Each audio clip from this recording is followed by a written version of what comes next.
Olá, meu nome é Yuri Guerra, sou pastor do Ministério de Família da Oitava Igreja e você está em Família, um podcast para te ajudar a construir um lar para a glória de Deus.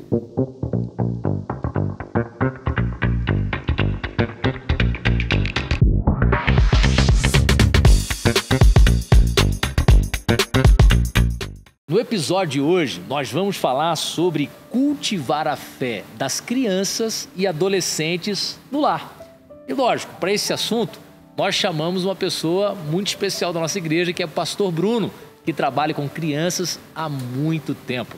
Pastor Bruno, seja bem-vindo, cara. Muito obrigado, você de casa, que bom que você está aqui conosco, acompanhando o nosso programa em família, e nós estamos juntos. Eu sou o pastor Bruno, aqui na Oitava Igreja há pelo menos 23 anos, servindo o Senhor, há 12 no Ministério Infantil como pastor, e estou nessa jornada, tentando aprender o universo da criança, plantar a fé, apresentar o Evangelho e a pessoa de Cristo Jesus para as famílias nessa jornada que a gente tem com a escola dominical, com o culto infantil, com tantas coisas que a gente faz, inventa e que o Senhor vai nos dando para nós aprendermos a pastorear as crianças. Tentar entender um pouquinho dessa psicologia infantil e inculcar a fé do Evangelho no coração dos nossos filhos. Vem com a gente, vamos bom. Sem dúvida, hoje então a gente vai ter várias dicas sobre como trabalhar a fé das crianças na casa. O pastor Bruno já falou sobre vários assuntos que a gente vai tratar aqui hoje e certamente teremos uma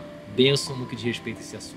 Bom, você sabe, trabalhar a fé das crianças é necessário intencionalidade. Então, ter um culto infantil em casa, ensinar as crianças a ler a Bíblia, a orar. Há várias questões que a gente pode trabalhar na nossa casa para que os nossos filhos conheçam mais o Senhor. E talvez é o seu caso agora já netos, quem sabe sobrinhos, e você pode participar até na formação de vizinhos por meio da fé e utilizando aí recursos para poder abençoar essas crianças. Pastor Bruno, fala sobre a importância do culto, seja o infantil, seja o culto da igreja, o culto no lar, para poder trabalhar essa questão com as crianças no que diz respeito à fé. A gente tem o termo usado na igreja, você que é crente ou está aí sendo introduzido nessa vivência da igreja, a gente sempre fala assim quanto ao culto infantil, ou chama de culto infantil, ou fala cultinho. A verdade é que o culto fica parecendo que é um culto pequeno, né? Ou é culto curto, ou é um culto de menor valor. Aí não pode. A igreja tem na sua centralidade a palavra de Deus, e o momento do culto para as famílias, para a reunião eclesiástica, é esse momento de ensino da palavra. Eu costumo dizer, há uma discussão dentro da igreja se criança deveria participar do culto dos adultos ou se deveria ter um momento específico. Eu sou dos que pensam que é importante a criança ter o seu momento específico. É claro que ela vai participar sempre do culto dos adultos. É os dois então, né? Não tem como uma criança vir e ficar só inserida nesse universo infantil dentro da igreja, porque ela vai vivenciar a igreja como um todo. Lógico. Agora, o culto infantil, o cultinho, não estou falando aqui de escola dominical. Esse momento que tem cânticos, que tem ofertório, que tem a palavra direcionada, que tem os momentos de oração, tudo isso na linguagem da criança. Eu costumo dizer o seguinte, você não coloca o seu filho diretamente na faculdade. Existe o pré, existe o pré-primário, existe o fundamental. Você vai fazer isso com a criança. A criança vai entrar na igreja participando e entendendo dessa vivência cultica, dessa vivência da comunhão com os irmãos, em um ambiente especial, em uma liturgia especial, para que ela seja introduzida, ela aprenda a reverência, ela aprenda a adoração, ela aprenda sobre esses elementos do culto, mas o culto é um momento de ensino da palavra. Então, como é importante a criança ter direcionado dentro da linguagem dela, né? Sim. Tem outra coisa também, pastor, que você podia falar para a gente, que é a questão da interação do virtual. Então, a gente está falando um pouco do culto, aí tem a ver com a presença, de estar com outras crianças, a importância disso para o desenvolvimento dela mesma, a questão motora. Como que é isso, a importância? Porque a gente sabe que o virtual está presente, mas tem que ter um equilíbrio no uso disso E talvez o acesso demasiado à questão virtual tenha tirado as crianças a vontade de estar com outras crianças, de participar de um culto, ficar longe dos pais, talvez um pouco mais de insegurança. A gente tem que lembrar que o culto, na disposição física da igreja, nós estamos em muitas igrejas com um anfiteatro, né? A gente vê a nuca do irmão, mas tem um momento de comunhão, você entra, você senta, você ora junto. Esse momento da criança no culto infantil, que é curador, que é uma interação social, vamos pensar aqui socialmente, no mínimo o seu filho fará amigos, no mínimo. Só que a gente está colocando ali esse espaço onde recai a bênção de Deus, né? Lembra aí do Salmo 133.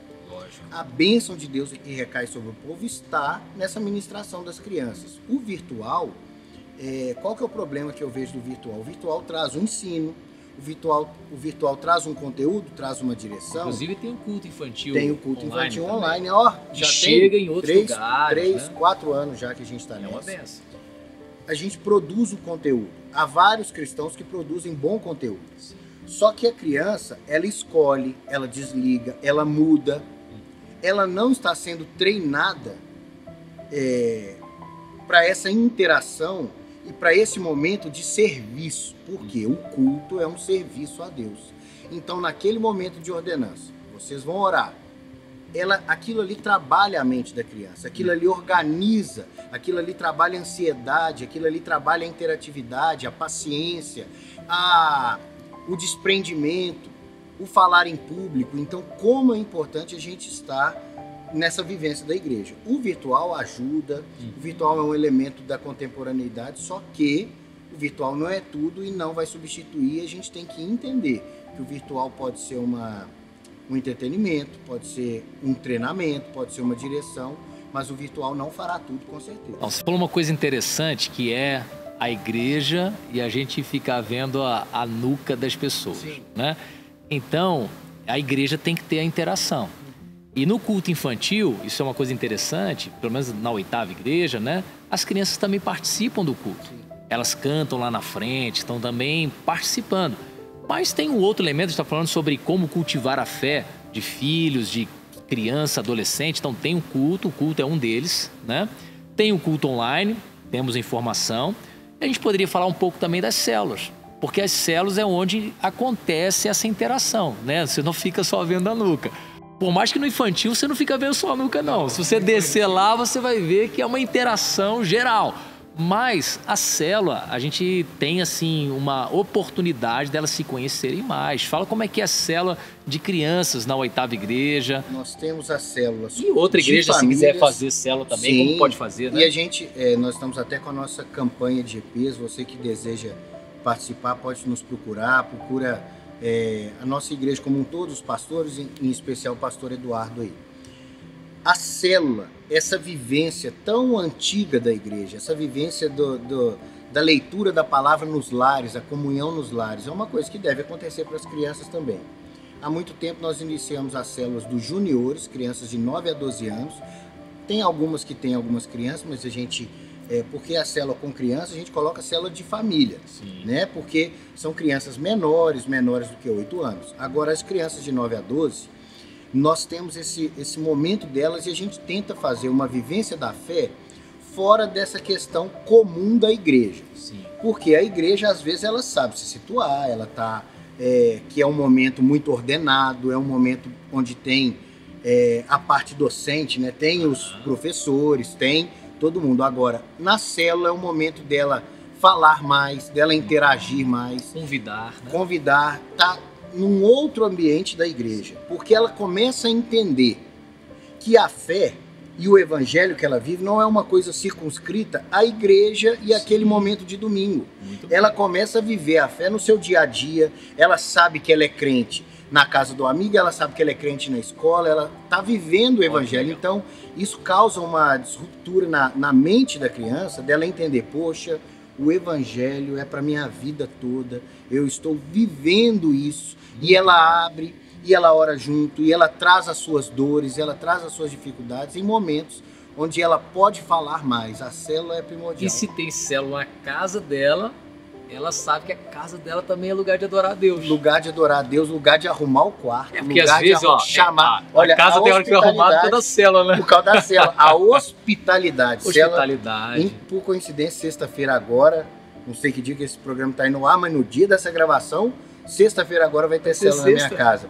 A minha menina tá assim, eu tô vendo que ela vai correr atrás de arrumar o quarto, ela vai e receber a hospitalidade. Você está abrindo o seu lar para comungar a fé. Então vai ter oportunidade de chamar o vizinho, as colegas da escola. Então veja, você vai ensinando o seu filho a ser um missionário. Isso é muito bacana. Pensar no lanche. Pensar no lanche. O lanche é importante. Muito. Ainda mais para nós crentes, porque nós comemos. Isso é para adulto, isso é para criança. Você não consegue ensinar, você não consegue ter uma discussão, uma boa conversa se tiver fome. Se tiver fome, ficam irritados. A gente teve a célula semana passada e as crianças estavam assim, não deu para comer antes porque iam chegar atrasados. E eles falaram assim, mas tá acabando não? Tá acabando não? Porque eles queriam comer. Então, melhor estratégia é deixar todo mundo de barriguinha cheia para poder dar o estudo e funcionar legal. Bom, a questão da célula, falamos aqui sobre receber na sua própria casa. Uma oportunidade na casa, na sua casa, ter a pregação, ter a adoração, ter a oração. A gente sabe que algo muito bom para a família é o culto familiar. Sim. Isso parece que com o tempo isso vem diminuindo no que diz respeito a ter esse culto em casa. Em contrapartida, cresceu aí o número de programações na igreja, ou a célula e assim por diante. Quais dicas assim práticas a gente poderia dar para os pais trabalhar essa questão do culto? Se não tem como fazer um culto todo dia, o que eles poderiam inserir na rotina para dar essa expressão de fé aos filhos, especialmente nessa fase de criança e juniores? Isso é muito importante, Yuri, do que você disse, principalmente por causa da rotina da cidade, né? A gente vê muito isso. Normalmente nós estamos falando assim, pensando muito em cidade, mas isso é em geral, seja cidade rural, seja em ambientes mais reservados, mais distantes. A rotina do trabalho, do dia a dia, ela vai tomando conta da agenda dos pais e das crianças. Então é muito comum, meio de semana, o menino tem lá suas atividades, seu futebol, sua natação, a menina aquilo, aí tem o inglês, tem o Kumon, tem o balé e tal. Uhum. E a gente vai deixando de fato isso de lado. Uma primeira coisa a observar, a fé é um elemento da sua família. Amém. Ela não é um elemento do dia de domingo, da rotina de domingo, é um elemento da sua família. Então, se você está vivendo o evangelho, esta fé vem do acordar ao deitar. Nas palavras do dia a dia, a ministração da graça de Deus, a oração, às vezes a gente ignora e fala assim, as pessoas oram muito só na refeição. É ótimo, né? Ora na hora da refeição, ora antes de dormir, ora junto. Se você, pai e mãe, tem a oportunidade de almoçar em casa, esse momento do almoço, essa prática do almoço lá em casa, por exemplo, é bem rigorosa, que é sem telefone, televisão desligada. Conversar. Porque é normal a gente começar, nem sempre, às vezes acontece, tá na correria, o menino tá indo pra escola, eu não sentei, mas é raro. Aí tá lá o telefone na mão, esse negócio me irrita profundamente. Por quê? Tem que estar todo mundo na mesa, porque é a bênção de Deus que está ali. Essas regras eu acho que ajudam muito, como você está falando, né? Você pega elementos que estão no dia a dia, que tem que comer. Então, ora antes de comer, né? Vai dormir, ora com seu filho antes de dormir. E põe ele para orar, né? Eu costumo fazer assim, ó. Primeiro eles oram e depois eu oro por eles. Às vezes fala assim, pai, pode ser só você orar hoje? Não, você tem que orar também. Lá em casa, para desenvolver. Ora você, quem vai orar é fulano. E assim, eu sempre coloco eu tenho 2 meninas, sempre coloco elas para orar primeiro. De vez em quando eu peço Flávia para orar por cada uma e tal. Esses elementos da fé, por exemplo, da rotina, você tem o dever de casa a corrigir. Você tem um dever de português, de história, é um momento de você falar sobre as coisas de Deus. É um momento de você, um exercício de matemática, de você mostrar a precisão da matemática, que isso é divino. A história da humanidade, você explicar, olha, por que acontece isso? Por causa do pecado, as guerras, as revoluções. Então, tudo você tem essa oportunidade. Agora, dever de casa, os pais têm que estudar. Tem que estudar também. Agora, quanto ao culto doméstico, o ideal, existe o mundo ideal e o real, né? Como diria Platão. O ideal é que você sentasse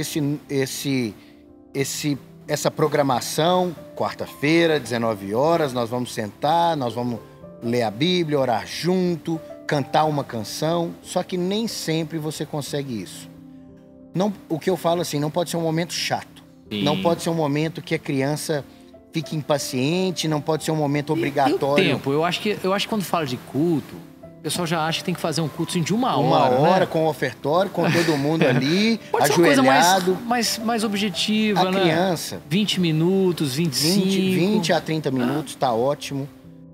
A leitura da palavra, ela tem que ser explicada. Você não pode ler um texto tão grande. E o que eu digo sempre, textos históricos ajudam muito. Porque a criança precisa desse elemento concreto. Se você vai trabalhar, por exemplo, ontem eu estava lendo o livro de Colossenses, há coisas tão profundas em Colossenses que se você for trabalhar com a criança, é quase filosófico aquilo ali. Uhum. Como é que você vai trabalhar Romanos 3 com a criança? Ela tem que já ter uns elementos, beleza. Você vai sentar, você vai ter o seu momento, você vai explicar aquele texto. Não deu para fazer quarta-feira, faz na quinta. Mas não pode dissociar da sua vida e ficar muito tempo sem sentar, sem ler o texto bíblico. Ler o texto, perguntar sobre intercessão. Tem alguém a orar? Tem alguém a ouvir a palavra de Deus na sua escola? Tem o que está acontecendo? E você vai ouvir o coração da criança. Minha filha mudou de escola, todo dia ela chega contando... Aí ela fala das dificuldades de alguns meninos e meninas, então a gente ora e a gente vai ensinando e inserindo.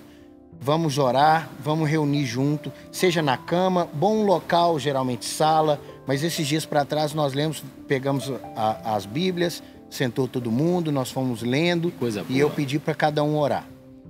A criança é o momento dela orar, porque naquele ambiente do lar, ela pode orar sem timidez.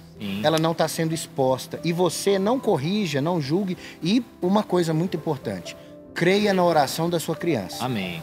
Porque muita gente ora, a criança orou e eu oro em cima. Não, se ela orou, está orado. Como diz o pastor Jeremias, está orado. Porque se a gente está querendo que ela ore, eu creio na oração dela, eu creio que Deus ouve a oração dela. Então, eu não vou ficar interrompendo, eu não vou ficar corrigindo, eu deixo ela orar. E a gente vai caminhando. As suas meninas já oraram assim, ó, que papai, deixa eu ir amanhã e tal lugar. Dando alfinetada?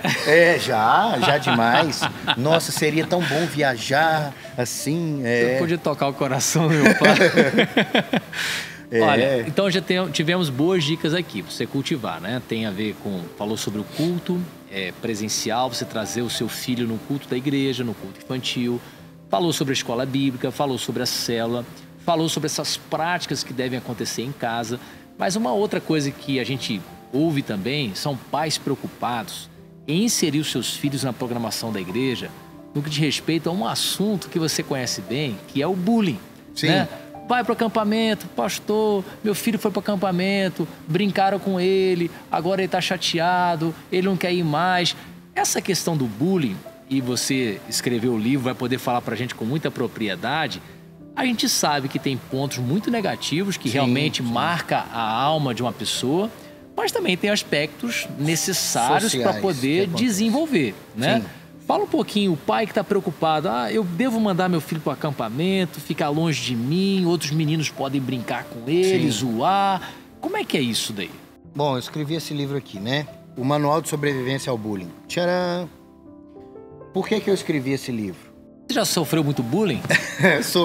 Quem sofre também faz, né? A nossa adolescência... Bom, eu tô com 45 anos. Ixi, a adolescência ficou lá atrás, né? Nós crescemos numa selva, você, papai e mamãe, que tá me ouvindo aí. E o que eu passei a perceber? Essa dificuldade das crianças hoje porque o bullying é uma coisa muito séria. O bullying é a agressão, o bullying é aquela situação vexatória que causa ansiedade, que causa transtornos múltiplos. Trava a criança, né? Traz problemas histéricos, somatizados. A criança é real. Agressão física, a criança passa a viver um terror. E o bullying hoje é crime, tá?